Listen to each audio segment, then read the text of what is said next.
If you're thinking about moving out of home or you just don't really know what to do, I'm going to weigh up some of the pros and cons of moving out of home. Hey guys, it's Gabby and welcome back to My Life as Gabby. Today I want to start my very first life as a millennial video. So if you didn't see last week's video, check that out up here. And I kind of just introduced what I'm going to be talking about in each video from now on. And today I thought I would chat a little bit about moving out of home. Well, specifically my experience moving out of home and what it's like living out of home, my decision process when it came to moving out of home, and how I am surviving 10 months on from moving out of home. So without further ado, let's get straight on to the video. So my experience moving out of home was quite extreme, is probably the best word for it, because I decided and moved out of home extremely quickly. And not only did I just move out of home, I also moved to Sydney. If you didn't know already, I'm from a small country town and now I live in Sydney. It all started in January this year. Anthony is my roommate, in case you didn't already know. He went for an audition in Sydney. It was like the 7th of January when he went for his first audition. And then he messaged me and he was like, oh, if I get in, I'm gonna have to move to Sydney. And I heard that you were thinking of moving to Sydney. Do you wanna come? And I was like, oh yeah, if you get in, I'll come with you, sure. And then he went for a second audition. And he told me like at midnight on a Saturday night that he got in and was moving to Sydney.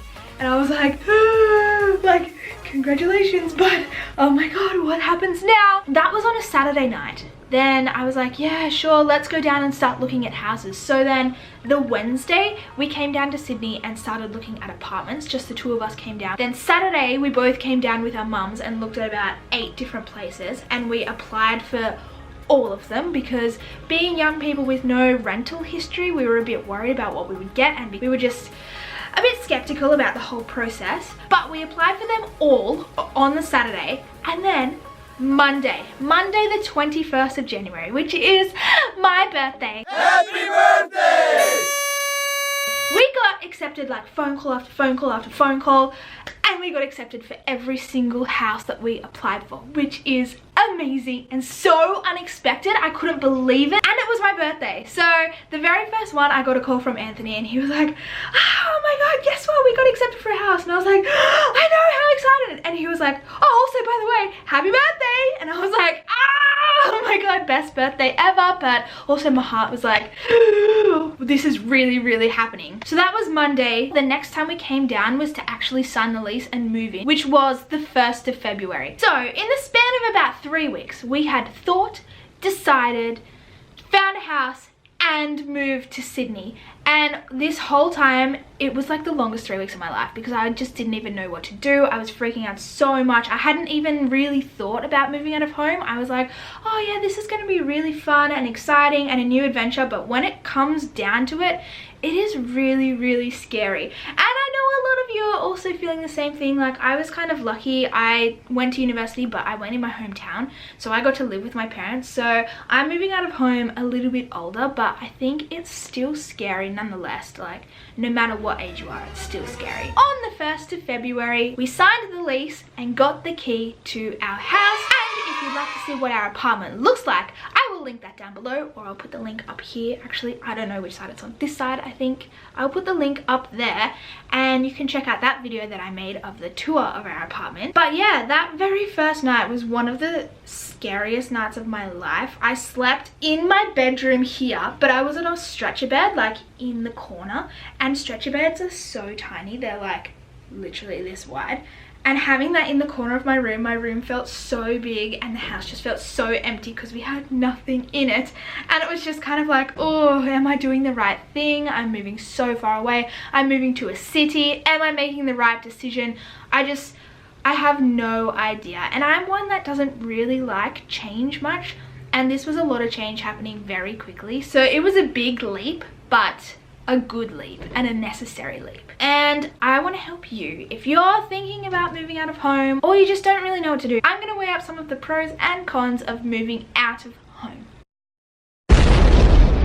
Starting with the pros. First off, there are a lot of obvious ones, like you have your own space. There's no parents around, so you can do what you want, go where you want, do it when you want, stay out as late as you want. Literally, it's entirely up to you. You just do you. Eat whatever you want is also a part of that. Pro, you can eat takeaway every single night if you want. You can have ice cream for dinner every single night if you want. Also, it gets a bit expensive, but you can do anything that you want to do. Then there's the pros that go a little bit deeper, and all that when, where, what, how, who, eat, all tied together to make you more of an independent person, and you definitely grow up a lot quicker. I know my auntie has said when I first moved here I was a bit naive and didn't really know what was going on, but now I'm a lot more independent and I've definitely grown up a whole lot. Well, it forces you to grow up a whole lot, which is good, but you still know how to have fun, of course. But I think that's a really nice thing, that you more change a little bit and settle into who you are as a person more. Another pro of moving out of home is it really pushes you to do things for yourself and make decisions for yourself. Even the small things, like you have to decide what you're gonna eat. A couple nights ago I went to all the effort of making rice paper rolls, but now tonight I'm feeling so lazy, so tonight we're having toast. You have to decide when to go grocery shopping. You have to decide to get up and push yourself and motivate yourself to like go get a job. I just got a job. And for me, when I first moved, I didn't want to be stuck in that routine of just spending all day, every day on the couch watching Netflix or something, because I knew I would get into that routine. That's so something that I would do, and I just didn't want to do it. I wanted to motivate myself. I wanted to get up every day and go out.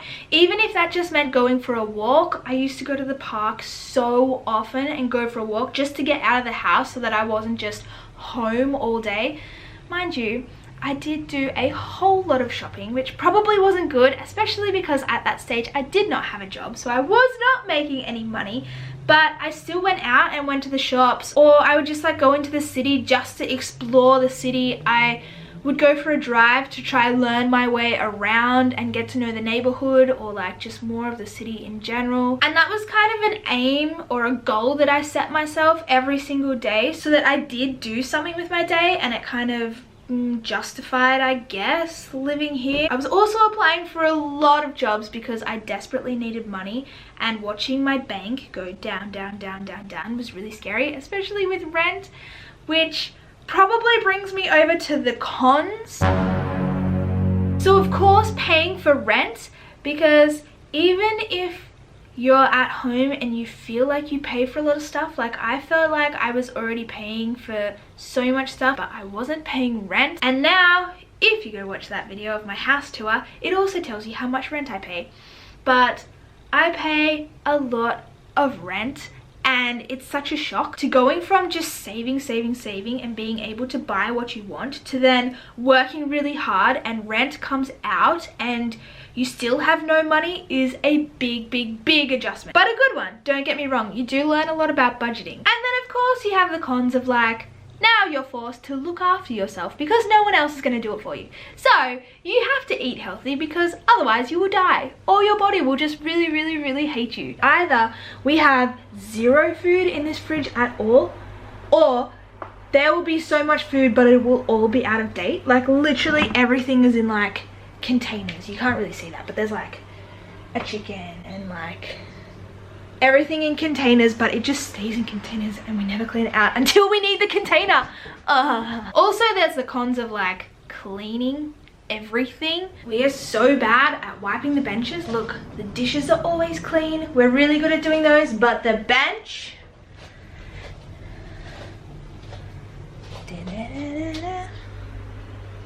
which sounds so dumb and so lazy. Like, come on, you should be like cleaning the kitchen and the bathroom and like cooking dinner all for yourself anyway. But when you're doing that every single night, it is a real struggle. And washing on top of that, literally now I need to go put a load of whites on because I have not done a white load in about 3 or 4 weeks, but I'm so lazy and I just put off washing and I just kind of wear everything and then wash it all at once, and then I hang it on the line and then it doesn't come off the line until I wear it, which is terrible and I should not do that.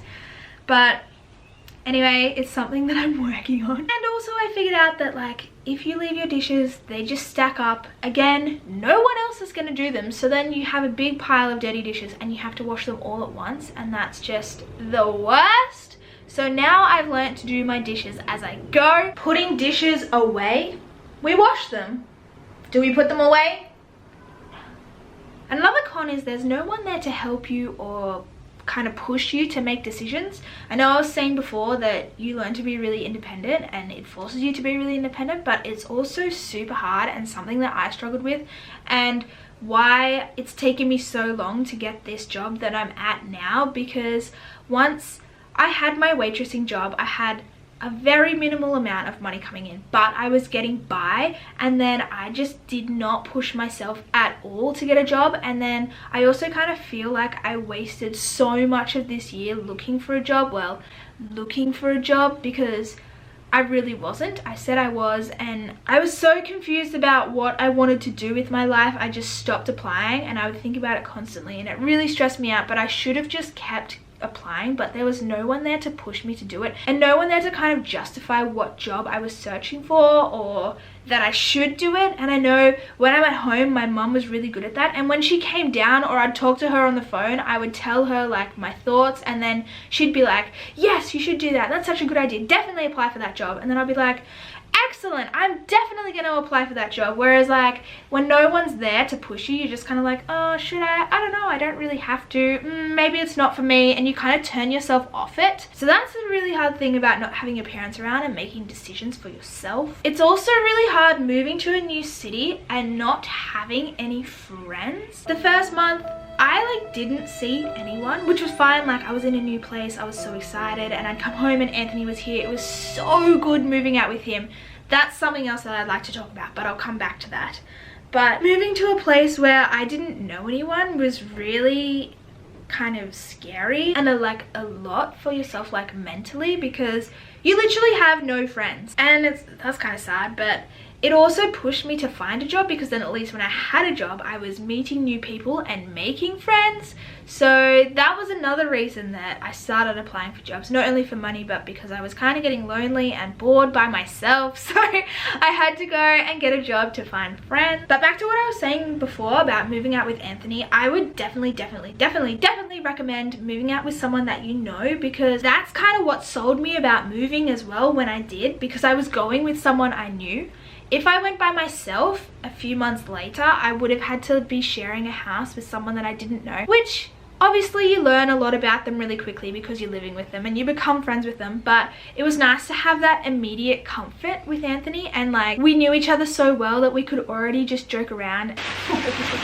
But definitely if you can, move out with a friend, because it just makes everything so much easier. And I know that's not always an option, but it definitely made everything a lot easier for me. Another hard one moving out of home, and something that I'm struggling with even more now, is cooking dinner every night, or just like preparing food for yourself every day. Tonight I'm feeling so lazy, so tonight we're having toast. Now I go to work at 8 o'clock. Well, I leave my house at 8 o'clock and I get back at 6, and the last thing I want to be doing is cooking dinner.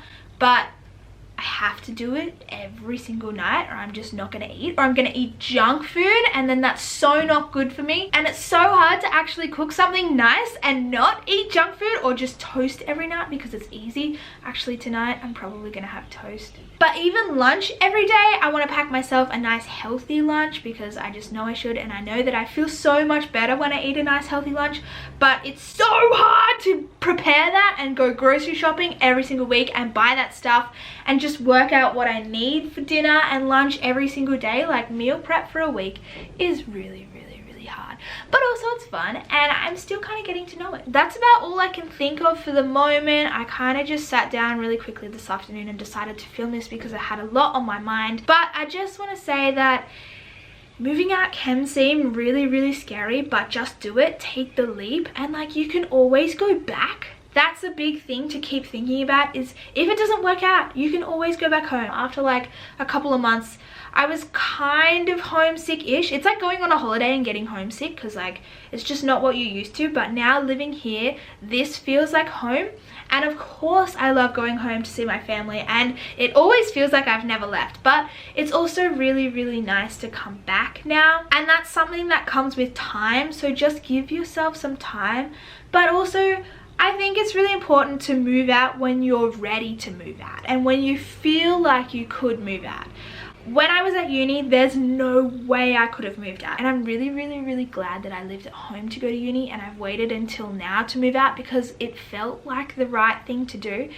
Even though it was a super scary thing to do, it felt right deep down, and I think that's what's made the whole process a lot easier for me anyway. But yeah, hopefully that gives you a little bit of an idea or creates a bit of a thought process in your head. Definitely create a pros and cons list, and just wait till you feel like you're ready. That's probably my best advice, and just give it a chance. Like, have an open mind, think positively, and give it a solid chance before you decide whether or not you like it, because most likely you will probably end up loving it, and you will adjust to having no money, and you will get a job, and everything will end up being okay. Anyway, thank you so much for watching this video. I hope I haven't bored you by just sitting here and talking at you. If you like this video, please give it a big thumbs up and leave a comment down below if you can relate to something like this, or if you have any other ideas of a topic that you'd like me to sit down and talk about like this, because I'm really excited to sit down and share my knowledge and talk about topics that you guys want to talk about. If you're not yet a part of my Life as Gabby family, please subscribe to my channel. I'm putting out new videos every single week. They're kind of getting later towards the week now because I just can't do it in time for Wednesday. And I will see you next week with another My Life as a Millennial topic.